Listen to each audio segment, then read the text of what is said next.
Terdapat tiga unsur yang harus dipenuhi oleh seseorang untuk seseorang itu bisa disebut sebagai orang Minang. Bukan berarti dia bisa berbahasa Minang, dia adalah orang Minang, atau bukan berarti juga dia tinggal di Sumatera Barat, tapi bisa disebut sebagai orang Minang.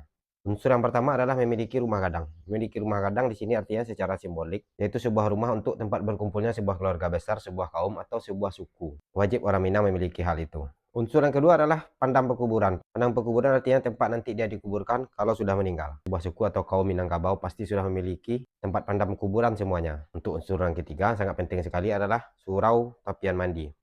Tapian mandi di sini bisa diartikan secara simbolik karena orang-orang zaman dulu itu mandinya di surau ya, atau di sebuah musala. Nah, suku-suku di Minangkabau atau orang Minangkabau asli pasti punya surau tapian mandi. Pasti ada musola tempat dia sholat di kampung halamannya. Jika ini tidak ada, gugur unsur Minang ya. Nah, ini yang menjadi perdebatan sekarang tentang Minang Kristen. Kita nggak ada masalah seseorang itu mau murtad, mau pindah agama, mau memeluk agama pun saja, terserah, itu kebebasan hak individu.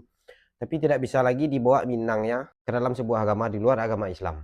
Kalau dia keluar dari agama Islam, otomatis Minangnya juga keluar. Nah, untuk lagi ribut sekarang tentang Minang Kristen, saya yakin 100% beliau bukan asli keturunan Minang. Mungkin bisa jadi seseorang yang tinggal di Sumatera Barat yang bisa berbahasa Minang, atau bisa jadi dia dari suku-suku lain, suku-suku di sekitar Minangkabau yang tidak beragama Islam. Yang diributkan oleh orang-orang Minang tentang Minang Kristen ini adalah bukan tentang agamanya, tetapi tentang sukunya. Nah, gimana menurut pendapat teman-teman? Silahkan di komen.